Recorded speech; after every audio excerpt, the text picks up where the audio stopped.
If you never believe in disintegration of this country called Nigeria, this video is for you. If you are a champion of one Nigerialist, this video is for you. I say, may God bless this our Igbo brother.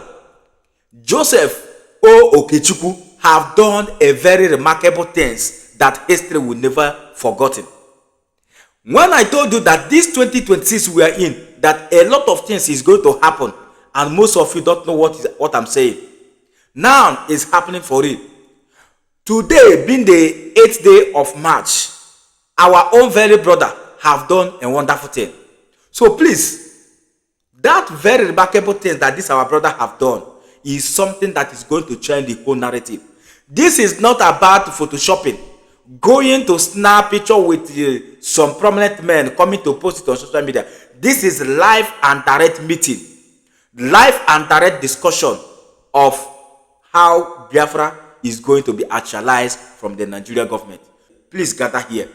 Gather here because this video will make your day very awesome. You will see how Nigeria have disgraced themselves before the world. Let's watch the video. Yeah, so Rudy Moore, it's a pleasure to meet you finally. Absolutely. And now, to meet you. Yeah, thank you. So I've been telling Nigerians, I've had a long conversation with you here, and I can only tell, or rather only say, that you guys are working so hard. I know a lot of people out there may not understand how much you do every day. And people are asking questions. Why are things this way? Why is this going on? When is America's intervention going to be felt? And blah, blah, blah.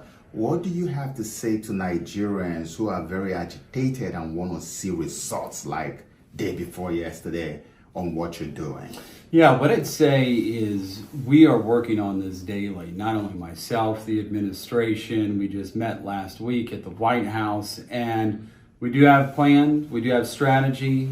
These things are moving in the right direction, and they are going to start to speed up here at some point. But obviously, we've got to put all of our pieces in place, but things are going to start moving in the right direction. I think Amnesty International is a human rights group, and the IMF is a neoliberal institution. And they're all Western. Western institutions. All right, well, we're all cherry-picking, apparently. Let's go to the break. In part 2 of Head to Head, we will talk about President Tinubu, his wealth, his leadership style, and what it means for democracy with Daniel Bala. Don't go away.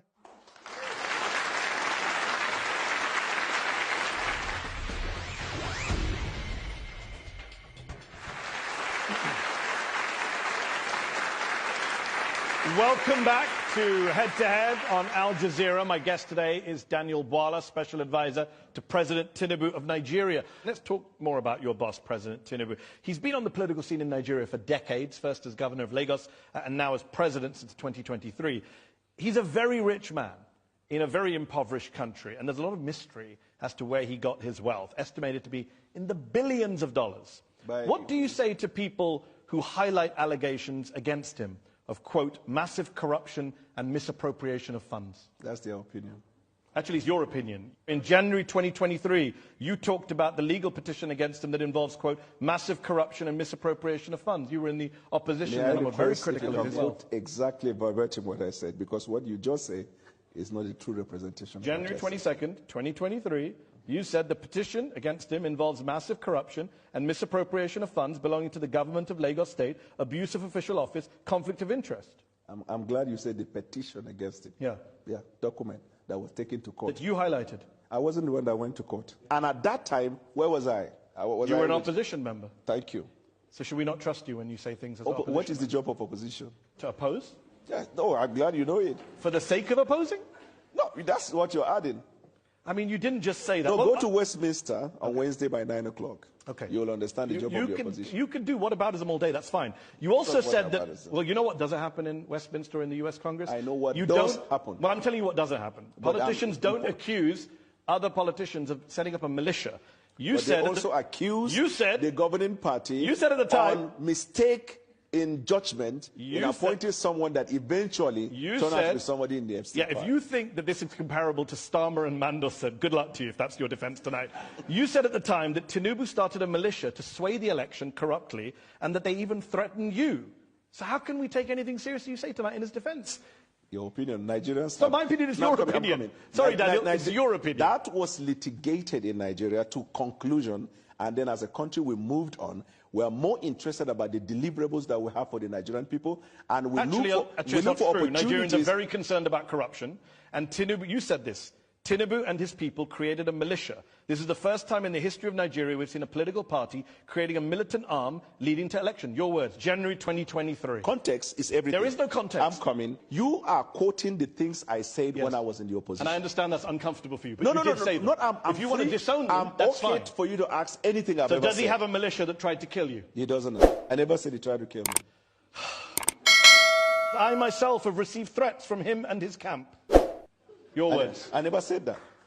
You didn't say that at a press conference on January 22nd, 2023. You're just denying. I never said that. Who said it then? A lookalike? No, I don't know what you meant by that. I know I complained at the time about the conduct of election. It is not my fault that I am able to recall your words in a way you can't. But it will be your fault Tinubu, when you read it out of context. Yeah. And if we go home late tonight, context. Yes. Tinubu and his people created a militia. This is the first time in the history of Nigeria we've seen a political party creating a militant arm and leading to election. He advised his people should grab by all means necessary the process leading to elections, that they created this militia shortly after that. We have seen violence in Nigeria, and I myself have received threats from him and his camp. Tinubu never created a militia. Tinubu is one of the foremost politicians in Nigerian history. Tinubu and his people created a militia. Who said those words, Daniel? Tinubu has helped in strengthening democracy in Nigeria. Nigeria. And his people created a militia, Daniel. Who said those words? Tinubu brought in leadership skills into governance. Tinubu and his people created a militia. Who said those words? Tinubu and his people never created the militia. So why did you say they did on January 22nd, 2023? I never said that. Let's keep going, since you're denying words that came out of your mouth. Let's quote some other folks. The Organised Crime and Corruption Reporting Project named President Tinubu a finalist for the 2024 Corrupt Person of the Year award. According to a 2025 poll, 2 out of 3 Nigerians think the president and his team are involved in corruption. That's a statement from drunken people. Next question. 2 out of 3 Nigerians are drunk. No, start with the first one. What would you say the first time? The first one was the OCCR reporting project. They are the drunken people. Okay, what about the Nigerians? Are they sober? Are 2 out of 3 Nigerians sober when they say you're president and you were involved in corruption? Nigerians are entitled to hold and express opinion. Yes, it is in our constitution. The fact that you express an opinion does not substantiate that opinion. I agree. But that's their opinion. Happy. You accept that 2 out of 3 Nigerians think that your government is corrupt. I would be happy if you can tell me a finding of court that says Tinubu is corrupt. Well, what's interesting you should say that, because a lot of Nigerians have reason to suspect that his wealth was built on illicit activity. A lot of English people have complained about the Prime Minister. You can a talk lot about of Americans have all night long, there is no country of the world where the people aren't complaining about their leaders. All right. That's how I love it when you set these challenges. Can you find me a country in the world where the sitting president, the US government seized $500,000 from one of their Chicago bank accounts after investigators found probable cause that the funds were proceeds of drug trafficking, specifically heroin. Tinubu gave up the money in a settlement. He was never indicted of a crime. But when a US judge last year ordered the release of all of the documents by the FBI, Tinubu went to court to prevent it. What does he have to hide? The minute a matter is taken to court by right, you have the right to send your lawyer. The fact that you send a lawyer to defend your matter or to go against a motion that is filed before the court is not a conclusive proof of acceptance of the fact he's obviously got something that was to hide. taken to the court. He gave up $500,000, which were probably the proceeds of drug trafficking. I'm glad you used the word probably, but it is not. Go ahead. You said in 2022 that this drug case, quote, conclusively concluded not in favor of Bola because he had to forfeit that money. There is still a cloud around drug-related activity. Cloud? Yeah. Not a conclusion. Okay, so the cloud's still there for a lot of Nigerians. No, the cloud is no longer there. How did it disappear? Because the Nigerian people have moved on with the president. Who said they moved on? The facts are there. Less than 10% of Nigerian voters voted for him. So he doesn't have some big mandate from the people that means that I can't ask you, why did he give back $500,000 to the US government, which were believed to be the proceeds of drug trafficking, and you believed they were the proceeds of drug trafficking? Why do you conduct a polling with 500 people and give a representation of the population? You're now questioning all polls. Is that your defense? No, I just said the point. You heard me well. Well, you don't trust the Nigerian people. I trust the Nigerian people. This idea of drugs and narcotics is a terrible case all over the world. And if someone has that questionable character and is elected as president, what it means is that it will embolden people who are into those activities. That is why this person has to come out clean. You said those words. If somebody has that, thank God he doesn't have. How do we know he didn't come out clean? You said he has to come out clean in 2022. Okay, let me put it this way. This fact was litigated. No, it wasn't. This fact was litigated in the Nigerian court, and the apex court of the land, the Supreme Court of Nigeria, whose decision is not appealable to any court outside Nigeria, held that this case has not been established against him. Your words were that there's still a cloud around them because it was not conclusively concluded My word in favor and the judgment of the Supreme Court, which one is relevant? In the Constitution of Nigeria, all the decision of the Supreme Court bind all authorities and people throughout the Federation. That's what matters. The fact that he had laundered drug money, most likely in his US bank account, is not an issue for you now. It was an issue for you a few years ago. It's suddenly not an issue when you go to work for the man. How convenient. The court has held the allegation that was put up in the petition against him could not be substantiated. Well, the US hasn't held that. And in fact, the US court tried to release all the files, and the president rushed to stop them from doing that. Innocent people, is that what they do? What stopped them from releasing it? Is innocent What people? stopped them from releasing It's it? ongoing in the courts. I'm glad you said ongoing. But So let's wait until when it's... Do innocent people try and stop files from being released about themselves? Yeah, sure. Okay. I'm sure the Nigerian people privacy. Do you... I'm coming. If a case is taken to court against you, even when you know you are not liable, will you be comfortable that the order of court will permit the release of privacy issue relating to you? Yeah, if people think I have drug money in my bank and I don't, then yes, I would do everything I can to... Unfortunately, people do not. Tinubu is not just super rich. It's what he does with his wealth. In 2019, 2 armored money trucks, Bullion vans, were seen going into his house, coming out of his house. Where did that money go? No. Point. Did you see the money? Or those who reported, did they see money inside the Bullion van? Was there no money in the Bullion vans? How am I to know? You said it was money in the vans at the time. I never 2023, February. You said said, that. How could I have known it's a tragedy that I know your words better than you do. There is only one person in Nigeria who is alleged to have moved money through Bullion vans, and that person is the presidential candidate. You said that on February 17th on Channels Television 2023. Thank you for notifying me. So where did the money go from the Bullion vans? There was no money inside. So why did you say there was? I said there was no money inside. But you said, at the time you said he's the only person to have moved money in Bullion vans. When did I say that? What was the event in Nigeria? Oh, so you were lying because it was an election campaign? No, I never said that. I said, how can you prove that just because a Bullion van goes into a person's house and comes out that there is money inside? Maybe because people said it was vote buying by Tinubu. Tinubu himself said, I gave money to the people. You know he said that? Yes, I also give money to people. When you give money myself. to people, people would say that's vote buying. Politicians, rich politicians give poor people money. No, he doesn't give money to people on election day, but he helps people. But people at the time said it was vote buying. Do you agree with Who them? are the people? You said. No, I never said that. I can't believe you still keep walking into this. You said it was done ostensibly for vote buying. Do you agree with Daniel Bwala or not? Please don't lift up a glass of water.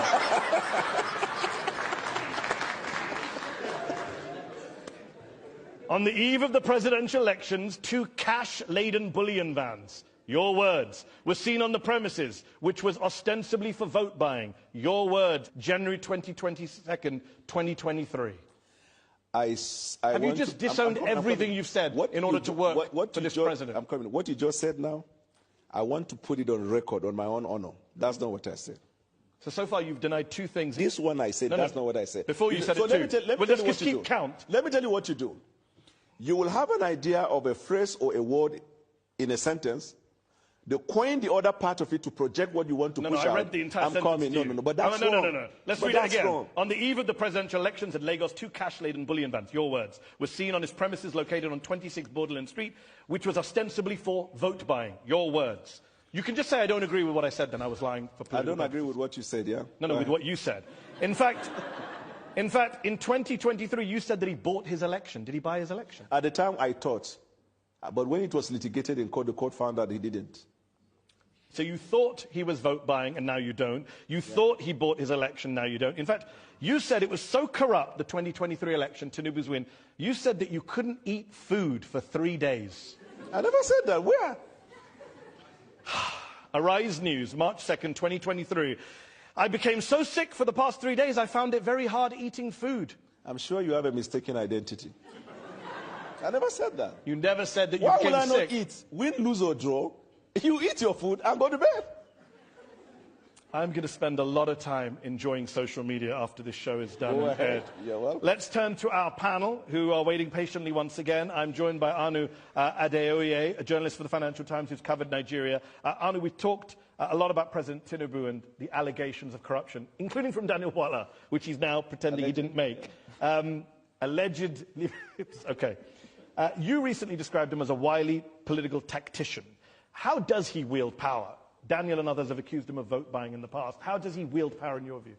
Yeah, I mean, I think you need to understand the context of Nigerian politics, right? And this isn't specifically about Daniel, because he used to be in the opposition, now he works for the president in the APC. Well, he used to be in the APC, then he was in the opposition, now he's back in the APC, and he doesn't remember anything he said when he was in the opposition. And I think the crucial context here is Nigerian politics is ideology-free. Yes. Right? There's no left or right, as it were. It's mostly, unfortunately, about, people call it stomach infrastructure in Nigeria, and self-interest. And ultimately, if you're someone like the president who, for all his many faults, I think is someone who sees Nigerian politicians for what they are. They are self-interested people. And if you can tap into that, it's very, very easy to get people to come on side. I have a question for Daniel, right? It's like, what made you from saying all of those things that you now disavow? What was the grand vision that made you decide, I want to work for this guy? First of all, I left him after the primaries because he made a choice of a Muslim ticket. And I thought at the time that would be injurious to the interests of the Christian minorities. I made that decision. And I campaigned against him. And after the election, for the next 1 year, I was critiquing policies of the president. But I saw from January right up to December how this president patiently introduced policies and continued to engage Nigerians across all platforms in a bid to push Nigeria forward. I became impressive about it, and I made a choice to do that. Just in the same way that Mehdi Hassan has worked with BBC, I worked with Sky News, then with MSNBC, and then back to Seteo. Evolution of people's life. The worst analogy Evolution I've of people's ever life. heard in 14 years of doing head-to-head. What are you talking about? Somebody changing their job from one company to another is not the same as you saying he's a corrupt man who created a militia, bought an election, and now I work for him, and I only said that stuff because it was the opposition. All of the things you said, you couldn't substantiate I this. substantiated all of No, it. you have not. Let's go to Aisha Osori from the Open Society Foundations. Aisha, in 2023, on the eve of the presidential elections, you wrote an article calling Nigeria a competitive authoritarian state that barely qualifies as a democracy. What do you mean by that, and what role has President Tinubu played in making that better or worse? Well, he's done nothing to make it better. Definitely, our democracy is a lot worse off in 2026 than it was in 2023. How so? Well, for one thing, we had a stronger opposition in 2015 when the APC came in, but thanks to President Buhari and now President Tinubu, we have 30 out of 36 states are now APC, which is not necessarily a good thing because that means we have no opposition. PDP, the People's Democratic Party, has been virtually destroyed. The Labour Party has been destroyed. We literally have no political parties anymore. Another thing that we don't have is any separation of powers between the legislature and the judiciary. Tunde Doherty is here, the UK chairman of the All Progressives Congress Party, the President's Party. Aisha says that your party is turning Nigeria basically into a one-party state. I disagree with her. I want people to know something about President Bola Ahmed Tinubu. Before the man comes to government, he was an accountant. He has a very high-paying job. He was working Who did he with work for? Mobile before he became And who did he work to for politics. before Mobile? He said he worked In for America. Deloitte. Yes. He made a lot of money from Yes. Deloitte, he said. Yes. Deloitte yes. says they have no record of him ever working for them. If you know him, know before he came to politics, he's such a very generous, very rich man. Before he came into Why did politics, Deloitte say they have he no was, record of him you working remember for them? he was a senator. Tunde, why And does Deloitte say they have no record of the man working for them? That is not the right thing because there are oppositions working against to bring demand down. But I can Not tell sure you, Deloitte is part of the Nigerian opposition. no, you can't, because all of these things emanate from the opposition point of view to bring demand down. But they have forgotten this man is the symbol of Nigerian democracy that we have today. He fought the military to the standstill during the Adeko period. He made sure that there's no politician in Nigeria today that will say he did not have a Tinubu tonic in his political stability in Nigeria. Before we go to the audience, I've been waiting patiently As a here. fact check, Deloitte denied that they said he never worked for them. Go ahead. Okay.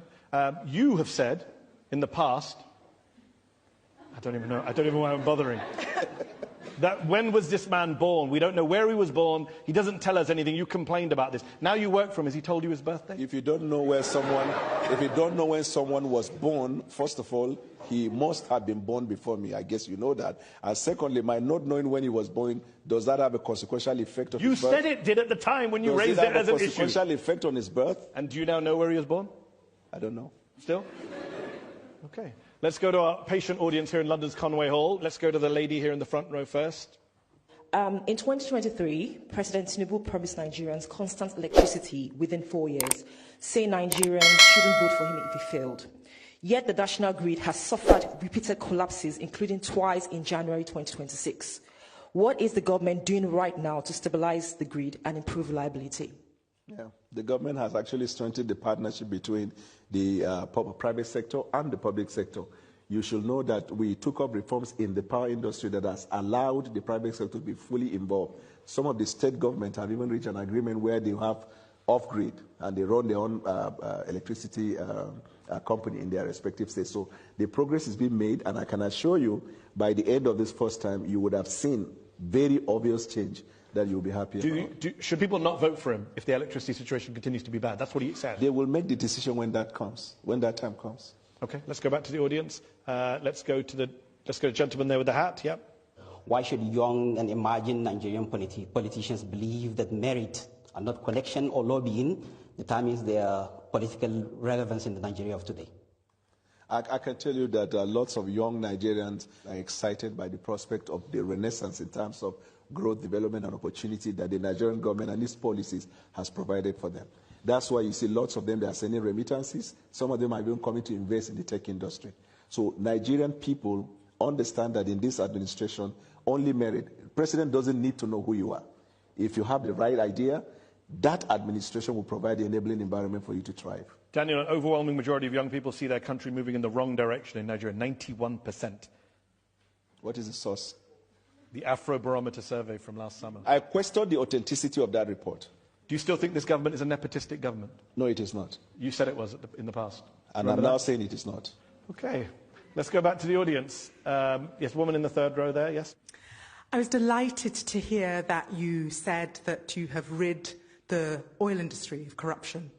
Given that fact, why is it that you allowed the oil companies, the oil majors who've been working in the Niger Delta for the last 70 years to exit without dealing with the corruption, pollution problem that has riddled the lives of Niger Deltans, who are paying the cost, but without the companies being made to foot the bill? Yeah, so all the foreign oil companies that invested in Nigeria, they did so based on the agreement they have with the government. When this government came on board, we introduced reforms, including in the energy sector. Some of the companies who felt they couldn't bear, because most of the investigation found out, most of them were just rent seekers over the years in successive government. And so we decided that you have to play by the book. And they were not comfortable, they left. You don't have control over their decision. But in the same vein, shortly after that, you see lots of foreign companies that are coming to Nigeria to invest. Okay, let's go back to the audience. Let's go to, yes, gentleman there with the jumper there, yes. The current chair of the Independent National Electoral Commission, Professor Joash Amopitan, made some disparaging and stereotypical remarks about the Hausa Fulani people of northern Nigeria, specifically the Muslims.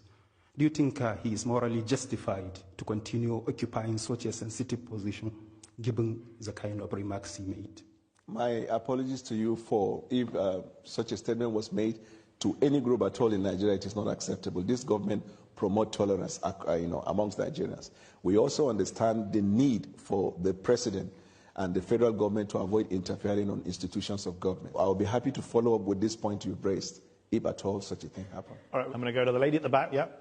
You've been on different sides of the political spectrum over the years. How do you personally decide when to change your position? And how should the public make sense of that without us losing trust in you? Yeah, politics is dynamic. It is anchored on both national interest and personal interest. And when you make a decision at any given time, there must be a factor, what led to your decision. And in this case, I told you I made the decision to leave the president because of the Muslim ticket. And after the election, we now go into governance. I see the president introducing reforms that were necessary for the growth of Nigeria. I made a U-turn to support him. I think that is the basic component of a human being, your ability to decide otherwise if you feel the facts are there. Facts can change opinion. And in this case, facts change my opinion. Isn't he running on a Muslim ticket next year? Whatever he decides, I will trust his judgment, because after he made the decision, we do not see as evidence the maltreatment or disenfranchisement of the Christian minority. Okay. Let's take a last question. Gentleman in the second row, you've been waiting a while. I wanted to ask about vigilantes, because if we look at rural communities across the country, often they are the main security providers. So how exactly is your administration working with them to enhance community protection in rural communities while minimizing abuses of power? The president has encouraged the governors to continue to participate with law enforcement in their state for training, for intelligence gathering, and in some limited cases for them to form a community vanguard. Most of these states where you see these skirmishes or problem in the past, those ones have stopped. What we are now seeing as insecurity is insurgency, terrorism, and Boko Haram. And once it is a terrorist activity in any country, just like in NATO, they say attack on one is attack on all. When it becomes terrorism, then it is the responsibility of the entire nations of the world to fight that and not to be doing blame fixing. Last question from me, Daniel.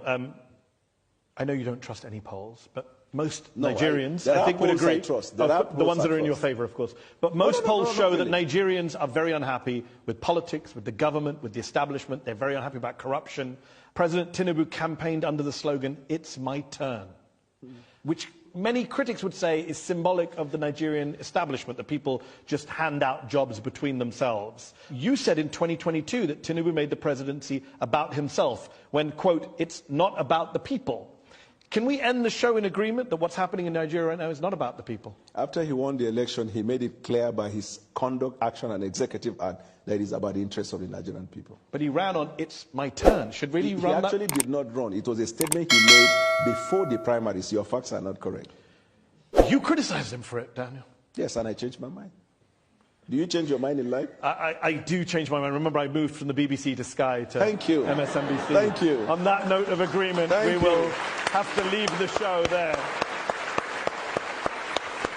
I will say thank you to our very patient audience here at London's Conway Hall, to our panel of experts